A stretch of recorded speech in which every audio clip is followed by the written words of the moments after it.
Hi guys, আপোনালোকক স্বাগতম জনাইছো মোৰ অন্য এটা ভিডিঅ'লৈ। আজি বনাবলৈ ওলাইছো তিনিবিধ অসমীয়া চাটনি। ইয়াৰ বাবে লৈছো ৰঙালাওৰ বাকলি আৰু লগতে বিলাহী এটা বইল হ'বলৈ দিছো। এইখিনি ঠাণ্ডা হোৱাৰ পিছত লৈছো বাদাম, লগতে পিয়াজ, ৰহুন একুটা, জলকীয়া আৰু ৰঙালাওৰ বাকলি আৰু বিলাহী। এইখিনি ভালদৰে মিক্সি জাৰটোত পিছি ল'ম। নেক্সট চাটনিটোৰ বাবে লৈছো মান ধনিয়া, নৰসিংহৰ পাত, জলকীয়া, পিয়াজ, ৰহুন, লগতে গঞ্জনাৰ ঠাৰি কেইডালমান। লগতে ইয়াতে দি দিম মই কেঁচা আম 2 পিচমান।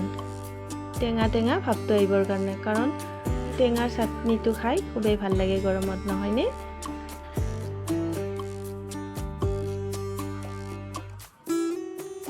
এইখিনি এতিয়া মই ভালদৰে মিক্সি জাৰটোত পিচি ল'ম। আপোনালোকে পটাত বটিও ল'ব পাৰে, তেতিয়াও বেছি টেষ্টি হয়। মই পিছে সোনকালে হ'বৰ কাৰণে এনেদৰে মিক্সি জাৰটোতে পিচি ল'ম।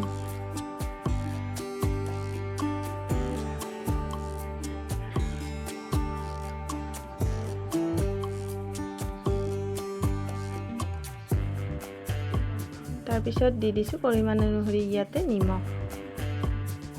আৰু এটা চাটনিৰ বাবে লৈছোঁ বগা সৰিয়হ, যিখিনি মই অলপ টাইম তিয়াই থৈছিলোঁ পানীত, ভালদৰে ধুই ল'লোঁ। লগতে মান ধনিয়া, গঞ্জনাৰ ঠাৰি, এইটো হৈছে গঞ্জনা, ইয়াৰে ঠাৰিখিনি লৈ লৈছোঁ মই। পাতটো অলপ ধৰিব পাৰে সেইকাৰণে, আৰু এইখিনি দিলে মানে গোন্ধটো খুব ভাল লাগে। আৰু সৰু মাছেৰেও বনাব পাৰি। এয়া মোৰ চাটনি ৰেডি হৈ গ'ল। এই তিনিবিধ চাটনি আপোনালোকেও বনাই খাই চাব আৰু কেনে পালে মোক জনাব কমেণ্ট কৰি। ভাল পালে ভিডিঅ'টো লাইক কৰিব। আকৌ লগ পোৱাৰ আশাৰে বাই।